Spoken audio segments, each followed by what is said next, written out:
Aujourd'hui, ce que je constate, c'est un déclin du rêve israélien. Le fait que le 7 octobre, le Hamas ait pu attaquer à l'intérieur des terres israéliennes montre une vraie faille dans la sécurité et met fin finalement au mythe d'infaillibilité israélien. Depuis des années, je constate ici que l'argent des familles, des grandes familles ici qui ont toujours financé le pays, Israël, ont toujours contribué des fonds, il s'est beaucoup dirigé vers la Californie, vers les startups, vers le Nasdaq, parce qu'il y avait énormément d'argent à faire là ces dernières années. Ça a été la folie, une vraie folie. Il y a eu énormément d'enrichissement là. Mais Israël a représenté une opportunité plus fade, moins intéressante, parce qu'il y a des gens qui ont assez vite compris, parmi ces investisseurs et supporters de la première heure, ils ont assez vite compris qu'on n'arriverait pas à atteindre le hub technologique du Moyen-Orient, le hub touristique, le centre névralgique de civilisation du Moyen-Orient. On n'arriverait pas à faire d'Israël ça. Donc, ils ont un peu délaissé ce rêve, ils ont orienté un peu leur fortune ailleurs. Et moi, je pense que ce capitalisme juif n'a pas eu envie d'énormément soutenir.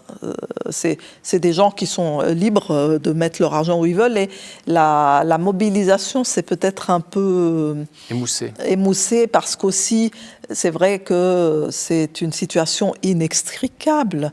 Il y a 400 millions de Moyen-Orientaux autour.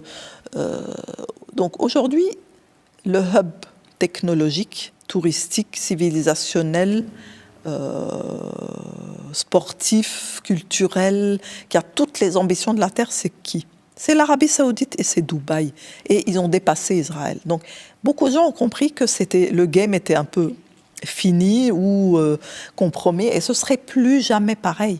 Et aujourd'hui, je serais une famille juive, israélite, j'aurais pas envie d'aller m'exposer à des attentats là-bas, honnêtement, après ce que j'ai vu. Donc, quelque chose a pris fin. Et maintenant, il y a cette tentative ultime qui est d'une annexion totale, mais qui aura de toute façon un coût démesuré, même si ça se produisait. Et je connais ici des gens de la communauté juive qui sont totalement opposés à ça pour des raisons, pour l'intérêt de cette communauté, pour l'image d'Israël, pour la paix d'Israël, pour le succès futur et la prospérité d'Israël, et voient à quel point on s'éloigne de ça avec cette guerre.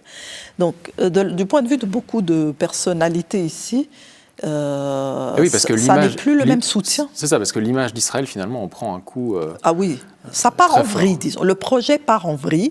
On sait qu'il ne va pas se réaliser tel qu'il a été rêvé et imaginé. On sait que le coût est exorbitant. On sait qu'il y a des puissances montantes tout autour. On sait qu'il y a la Turquie, l'Arabie Saoudite, le Golfe en général. On sait que l'Iran et la Russie sont derrière aussi. On sait que la Chine est extrêmement opposée à ce qu'Israël fait aujourd'hui. Même le Japon n'est pas favorable.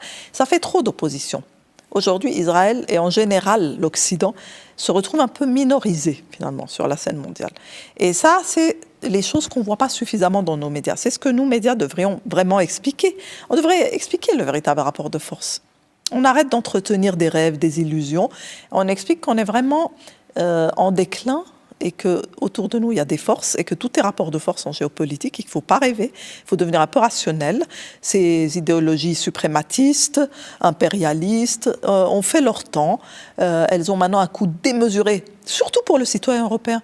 Parce que qui paye aujourd'hui la guerre en Ukraine? Par l'hyperinflation qu'on paye de notre poche sur les coûts de l'énergie et les coûts de toutes les denrées. C'est nous. Et qui s'enrichit, c'est ceux qui vendent des armes. Donc à un moment, la population, elle ne va pas pouvoir suivre les aides qu'on veut fournir, que ce soit à Israël ou à l'Ukraine. La population européenne, elle ne va pas pouvoir suivre, et la population américaine non plus. Parce qu'il y a toute une jeune génération juive de gauche aux États-Unis qui est opposée à cette façon de voir les choses.